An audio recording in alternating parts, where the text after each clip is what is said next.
Let's Get To presents Go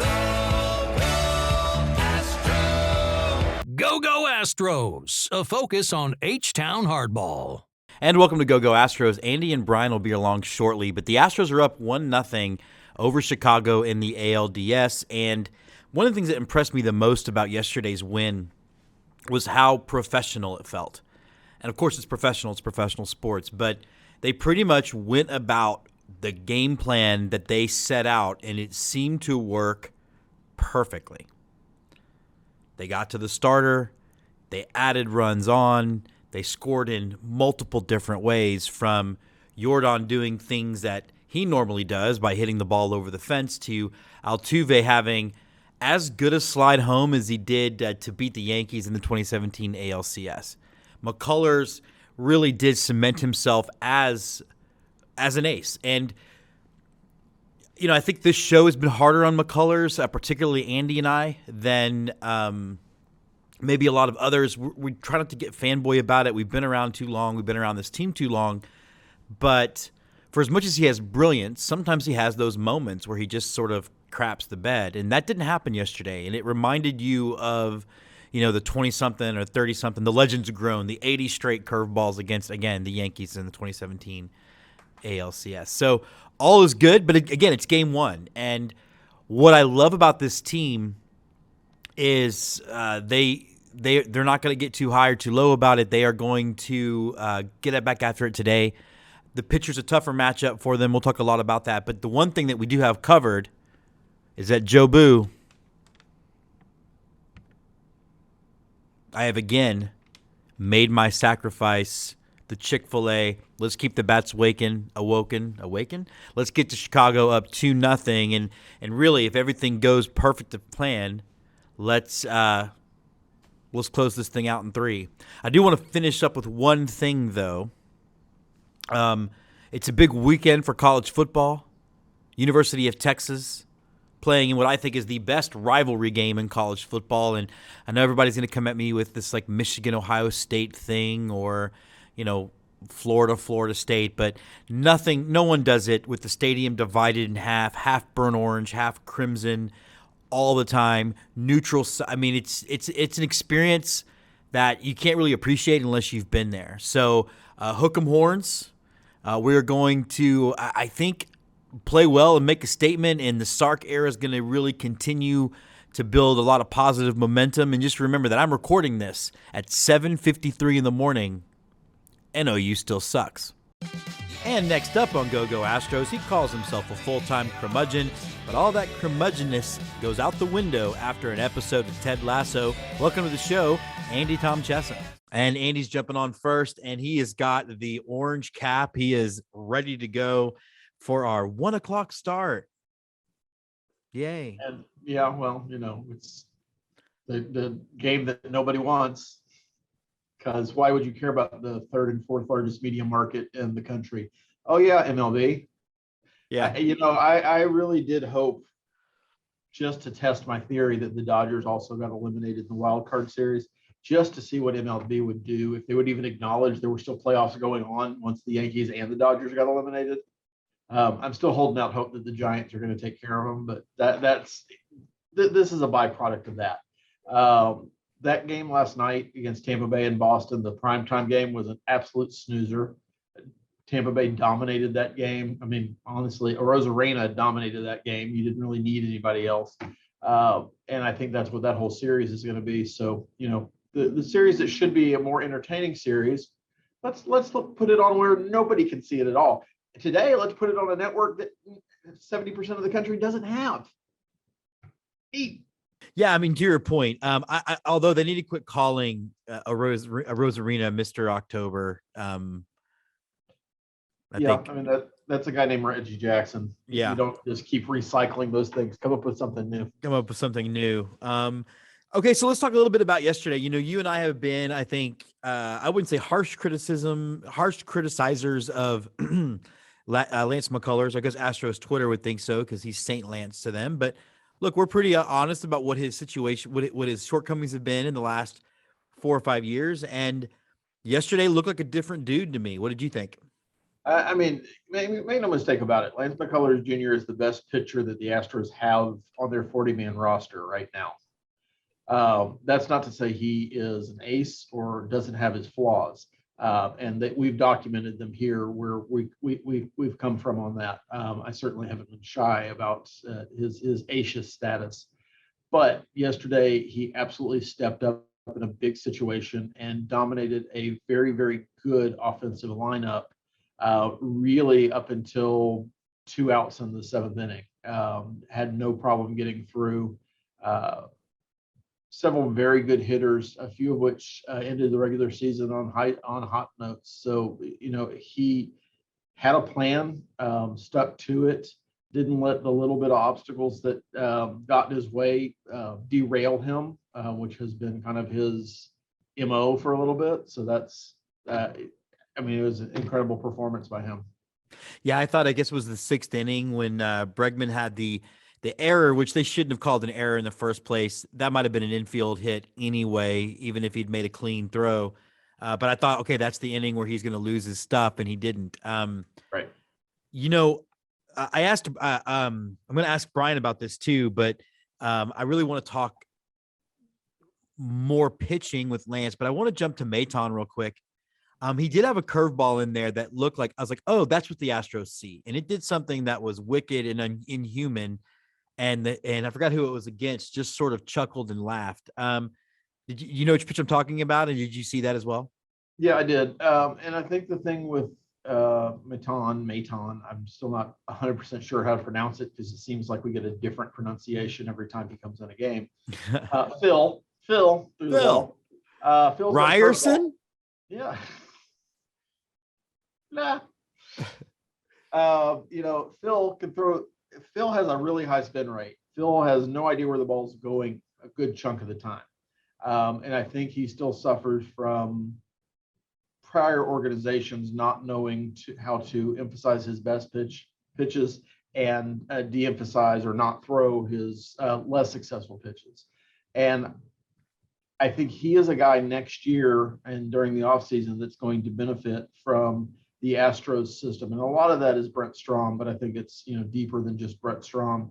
He'll harness that. And I think he becomes a weapon out of the bullpen who throws nasty breaking stuff. And you don't see that a lot. Most of your bullpen guys that you think of that can be dominant are guys that throw fastballs. And he has one, but his best pitch is that curve that we saw that absolutely devastated the White Sox. And took them out of a pretty good situation for them where they probably should have gotten a run and just put a clamp on that inning, which was great at that time, saved Lance from having any runs attributed to him.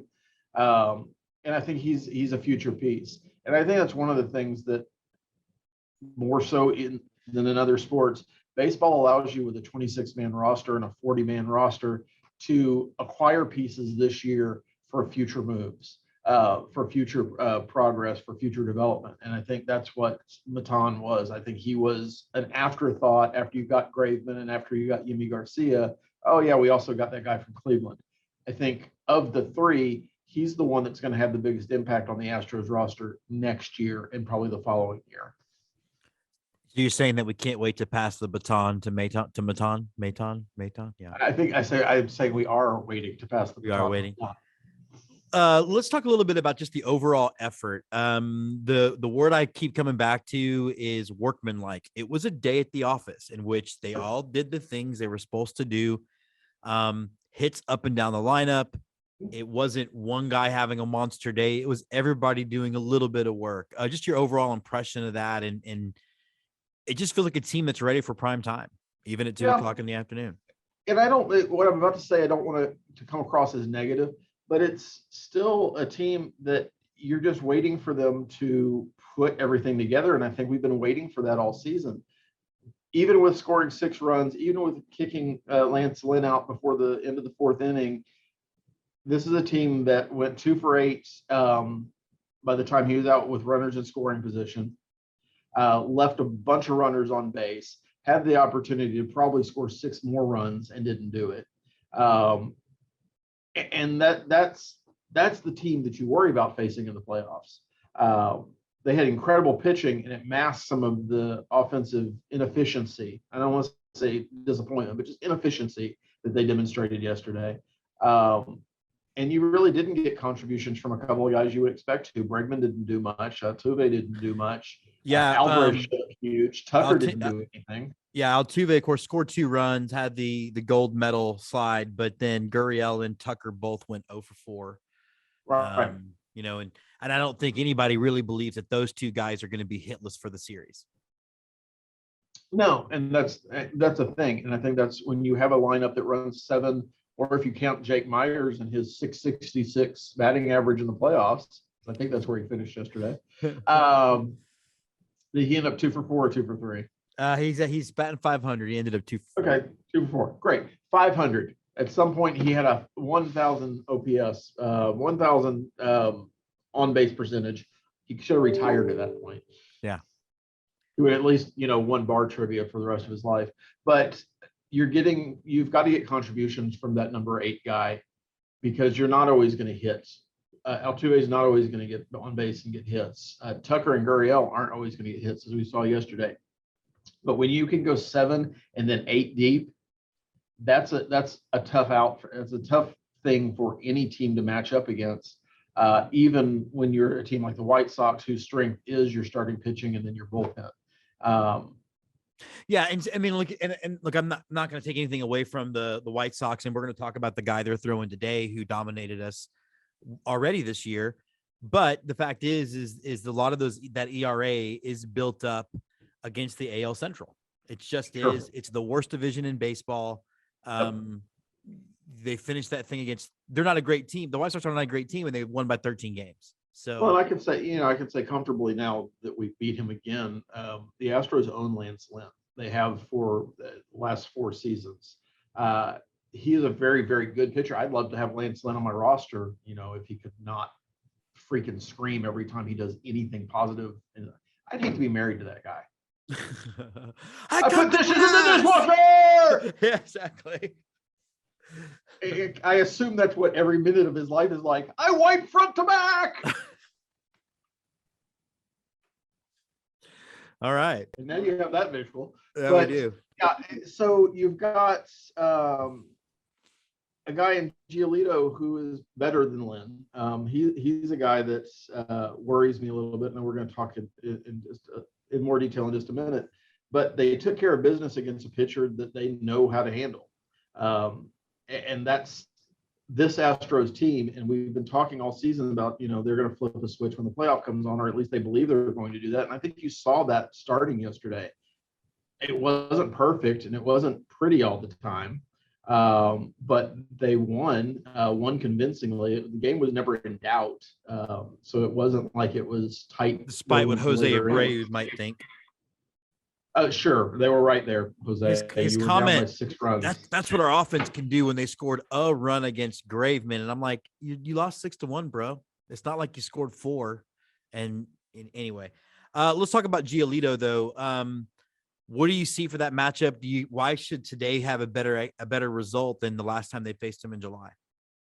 I mean, I hope that they do. I think, one of the things that I thought was interesting, because I had to listen to the last couple of innings on the radio, that Sparky brought up, that there had been times during the season where the Astros, going through the motions is probably a little bit harsh, but measured their effort over 162 game season. That you measure your effort a little bit. You take pitches that you wouldn't normally take in certain situations, and every team does that. He wasn't just picking on the Astros.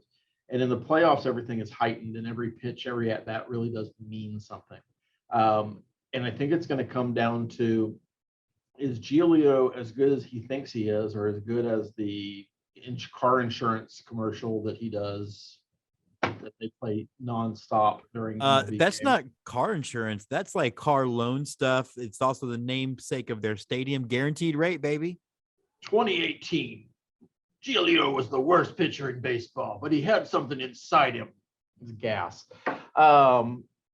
I think the Astros, first of all, I don't think the White Sox are going to be held down as much yesterday as they were, or today as they were yesterday. I think Fromber's a different pitcher. I think there's going to be more base runners. They certainly should score more than one run. I think the Astros' approach to Giolito will be different than what they did in July with him. And also in July, we didn't have Bregman. We were not necessarily playing our A lineup that entire game, as I recall, and I would have to go back and look to make sure. But that was one of the ones I think we were all scratching our head with Dusty going, why are you resting these guys today? This is, a guy that we want to, see what we can do against. But I just think it's a different situation, different scenario, and I think you see a different Astros team than you saw in July. Having said that, Giolito is a fantastic pitcher, and he very well could be a guy that holds us down for a little bit. I think one of the interesting things is that we were told coming into this that the strength of the White Sox was their bullpen, and I think at the very end of that bullpen, that's true with Hendricks being the closer, and with Mr. Crane Arm, whose name I can never remember, Right. as your setup guy. But we saw their bullpen. Their bullpen gave up 4 runs yesterday, or 3 runs yesterday, and a lot of hits, a lot of base runners. So if that's the strength of their bullpen, I'm not really worried about, if you can knock Giolito out, it looks pretty good for us. That'll be the trick, is getting to Giolito early before he settles in. Yeah, in that game in July, the Astros played the likes of Abraham Toro, Jason Castro even started. Robel Garcia played about half the game at short. That was the game. That was an Odorizzi blow-up game, which might point to why he's not on the postseason roster. He gave up in that game. It looks like he gave up 8 runs. So he gave up 6 runs, 4 were earned. So it was not a great start for Jake, who I'm not necessarily ready to give up on yet, but still that was that start. He'll be here next year.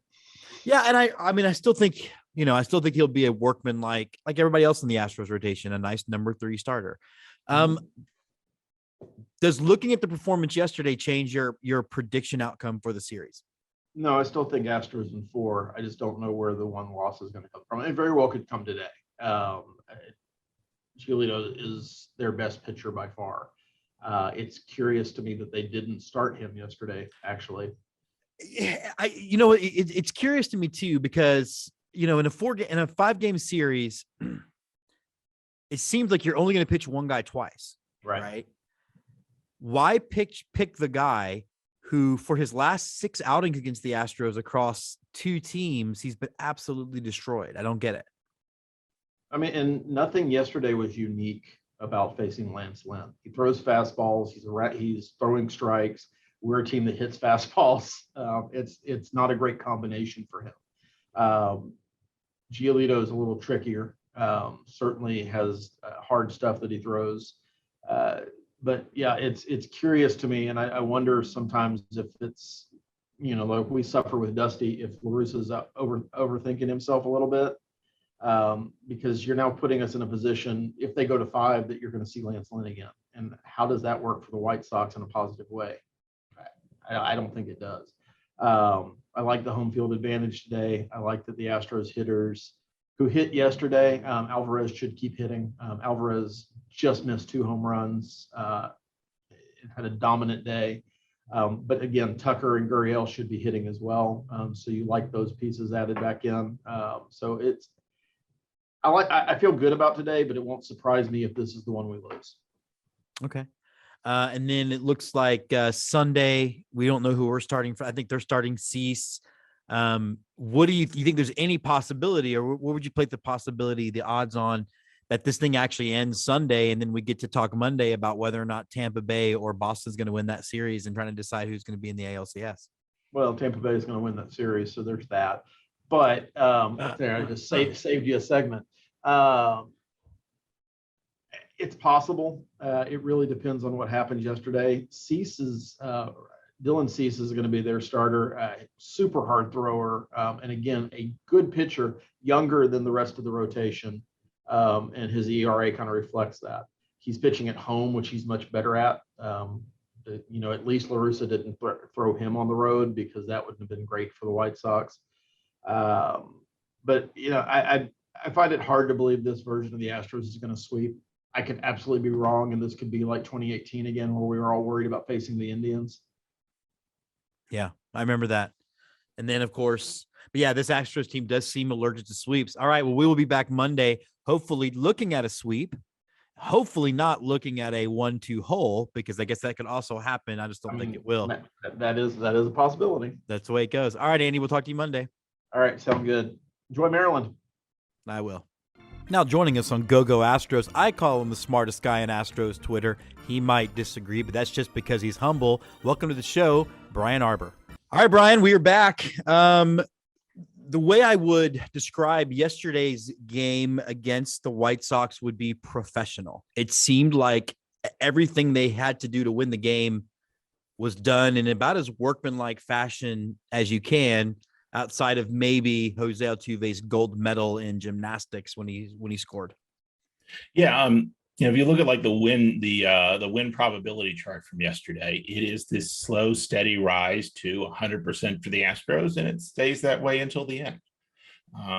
There was more drama than I liked in the 8th and 9th inning, but in the end, that really didn't get the White Sox anywhere close to doing much of anything.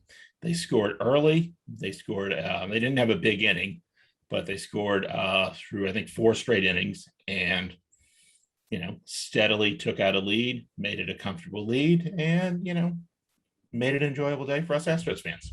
And I was one of the things that I was really impressed by the fact that only one of those runs came on a homer. Like, it really was a lot of good baseball. And I think we've been around enough Astros teams through the entirety of our lives to know what it's like to see the offense not get going. And I don't know, I guess I would have felt better. I feel better about that win than if they had scored 6 runs based on, say, 3 walks and 3 blasts, right? Like, that would have felt different than a 10-hit attack that we saw yesterday. Yeah, there was no sort of single offensive star of the game. There was no, one player who had a couple of big blows, and really he's the offensive hero, because most everybody in the lineup got a hit. A lot of them got RBIs. It was a steady, it was a steady and professional performance. Again, it's a team with a deep lineup and lots of really good offensive players, and we saw that yesterday. So let's you mentioned the 8th and 9th inning, and I thought this was interesting because I saw a quote from Jose Abreu who said, "That's what our offense is like. We put pressure on people." And my thing was, I'm sitting there going, am I taking crazy pills? But you still scored a run. Like, to me, that felt more like Presley and Graveman having not pitched in 3 or 4 days than it was all of a sudden you figured out an attack.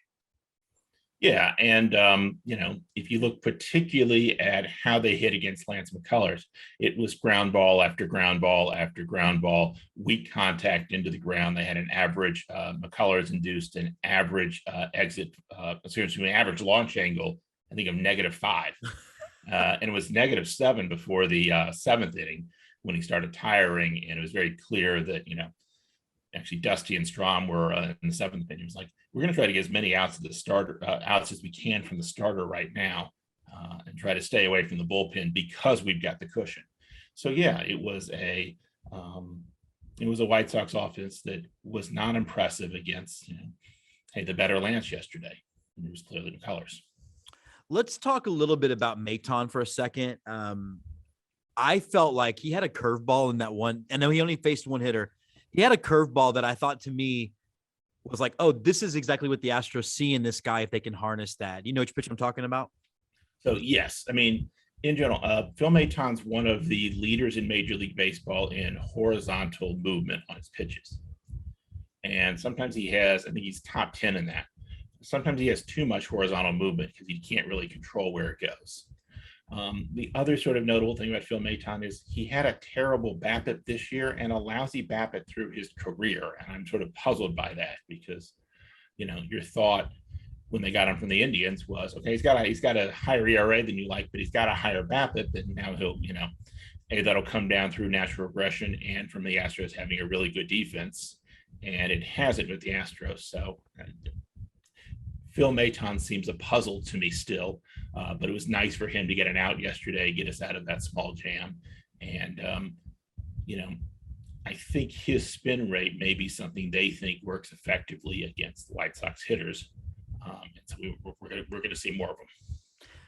Yeah, I wanted to talk also Graveman too. I think again, Astros Twitter does what it does, and I thought it was funny that Jake Kaplan at the end of our last episode basically told me to stay off Twitter, and I don't know, he turned into Jake Kaplan counselor, but my wife agreed, so I guess I should listen. But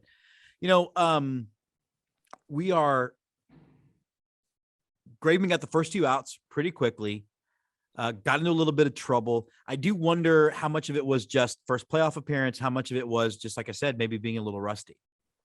Yeah, and of course the first 2 batters he retired were the 8th and 9th hitters for the White Sox. So it's Anderson got the base hit against him early in that. I think it was the first or second pitch of that at bat, and that really changed things. And then he, kept allowing singles. On the other hand, there's singles, and the White Sox didn't have an extra base hit yesterday, which again speaks to is frustrating as the 8th and 9th were, as much as sort of Lance was tiring in the 7th. They really couldn't square them up and get a big launch angle and do anything really damaging. So it is something concerning. We shall see where that goes. I don't expect to win by 6 or win by 5 or 6 every game, so we will need the bullpen late to do stuff. Do you see a situation where Dusty or James Click start using Stanek as the 8th inning guy and then Graveman as the 7th inning guy? Or do you still think it stays pretty much 7th, 8th, 9th, the way it's been? I think Dusty wants it to be Graveman in the 8th. The one thing to note is in the playoffs, people's opinions and the confidence they have in various pitchers changes very quickly. I'll remember 2017 where Ken Giles went from our closer to, oh God, are we going to pitch that guy? To knocking himself unconscious. So there you go. That was 2018, but that's what I meant. That was where it started. He went from not trusting a guy to knocking himself out. So that's where the pass started. Absolutely. And, that happens very quickly. So we'll see. Ideally the offense will knock around Lucas Giolito later today, and it won't be an issue like we saw yesterday. But reality is we're going to play some close games, and, Presley hadn't pitched in a few days, so I think it's good to him to knock some rust off. But we will need, again, Stanek to throw some important innings for us, Graveman to throw some important innings for us, and Maton and maybe Christian Javier to throw important innings for us. We're going to see Presley in every one of these games, though, right? There's no, especially the division series with the way the days off works. I mean, he can pitch 2 days in a row. Yes, time. Absolutely. I mean, I think the one thing, particularly getting a few more pitches in and, getting a couple runners on yesterday probably means they'll be reluctant to bring him in the 8th if they're in a jam today. And so that may be one effect of yesterday.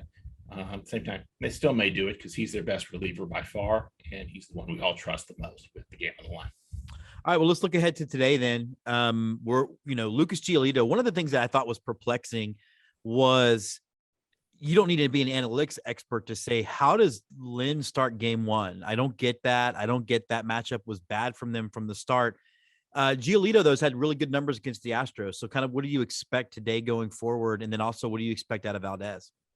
I I don't expect as bad a pitching performance from the White Sox because they have really good pitchers. And, I think Lynn threw, I think, all but two, he threw four seam, two seam, and cutters, I think, on 72 of 74 pitches. And in the Fangraphs write-up of yesterday's game, they said, you don't bring a knife to a gunfight. You don't bring a fastball to an Astros game. So yeah. I expect to see a curveball today, more than one. I expect to see some more breaking pitches, but the Astros are really good against breaking pitches, just as they're good against fastballs. So that's a big challenge there. The big key for when the Astros are on the mound is, can they avoid walks? If the Astros can get other teams to hit the ball, their defense is excellent. They convert batted balls into outs, and Fromber's particularly good at that because he induces so many ground balls. The issue with Fromber, as it is with Lance every game but yesterday, is he walks a lot of batters and gives the other team free base runners, which sometimes he erases with double plays. But, The more base runners, the more sort of issues there are. So it's the same key today as it was yesterday for the Astros pitchers. Can they force the White Sox hitters, particularly Yoan Moncada and Yasmani Grandal, who have really excellent walk rates? Can they force them to hit the ball rather than take a walk? They can do that. And the Astros are really good at converting batted balls into outs. Yeah, I mean, it's like you said, if you don't walk people, even if you give up solo home runs, they don't beat you. It's when you walk a couple guys. Lance was special that way, and I'm hoping we do see that out of Fromber today. What has been, you think, the reasoning for, because he's never had a bad start this year, but he'll have a bad inning in a start, and it seemed almost like it happens like clockwork. And then, of course, it shortens the amount of time he's in the game because his pitch count goes up, and then it exposes that bullpen. So what do you think has been the reason why he's had those issues, and what can he do to fix them? What Lance did yesterday, I believe he had 12 times where he got to 3 balls, and he threw 12 strikes. So he was particularly able to throw strikes and throw effective strikes when he was pressed in an at bat, when he was a pitch away from throwing a ball, and he was very effective in those situations. So that's a little bit of what's different than Lance, who led the American League in walks this year. Now, it's partly as a function of pitching so many innings, but he was much better with 3 balls yesterday at getting strikes, staying in the strike zone. And so similar thing for Fromber today, who has, as we know, lots of movement on his pitches. It's really hard to square him up, but the issue for Fromber always is, can he stay in the strike zone? All right, so we are going to be off until a week from Monday. Not a week from Monday, until Monday. But looking at last night. No, we don't get to play at night, do we, Brian? Yesterday's game before our brunch game today, and then the game in Chicago on Sunday. Does how you feel about the series and how many games you think it'll go, has it changed based on what you saw yesterday? And these are relatively evenly matched teams. So the one thing I'm more confident in is if we see Lance Lynn in game 5, he's just going to throw a bunch of straight balls and dare the Astros to hit him. No, they can hit him. So, I'm more confident if we end up in a second Lance Lynn start of the Astros scoring runs against him. We didn't see the teeth of the White Sox bullpen. We didn't see Kimbrel or Hendricks yesterday, and that's something, to the Astros' credit. They put the game away before it was necessary to see Hendricks. It's the same thing as in the division series last year, where we faced off against a team with Liam Hendricks, and for 3 games we made him useless because we got so many, we got so many runs that it wasn't advisable for his manager to put him in the game. The one game he did come in, I think he pitched 2 1/3 and basically shut us out. So I'd like to avoid getting shut out by Hendricks, but I'd also like to make him moot, and scoring early, particularly against the White Sox starters, would be very useful for them. Okay, last question then. If you see it going 5, right? Is that what you're saying? You think it's going to be a 5-game series? It could be, look, it's in a closely matched series. If they win every other game, they win the series now. Okay. So you think, which ones do you think that the Astros don't win? Why don't we say this? They win the home games and make our fans happy. So they win today, and we'll see how it goes in Chicago. I'll take it. All right, Brian, we'll talk to you on Monday. Hopefully we'll be talking about a knotted up Tampa Bay Boston series, and we're already punched our ticket and are just sitting around waiting. Hey, from your lips to Joe Boo's ears. So it does wrap up this episode of Go Astros. And if you've ever had a morning where you wake up and you are, you just know you're going to hit a wall later in the day, and you're going to do your best to get through that wall as much as possible. At the new Bond film last night, our review on Screen Jocks will be dropping very, very soon, probably in the next few hours. Check it out. Check out the review after you've seen the film. It's going to be spoiler filled, but the movie is definitely worth checking out, particularly if you are a Bond fan or have stuck around for all of the Craig films. Not all Daniel Craig Bond films, though, are Bond fans, which is part of the crux of our review. We will be back after Game 3 against the White Sox. So next Monday, we will not be back this weekend. I will be in Southern Maryland to see our good friends the Blue Crabs play. It's my last first pitch of the season, so wish me luck. And again, we are wrapping this show up around 8:55 in the morning, and OU still sucks. Hook 'em horns.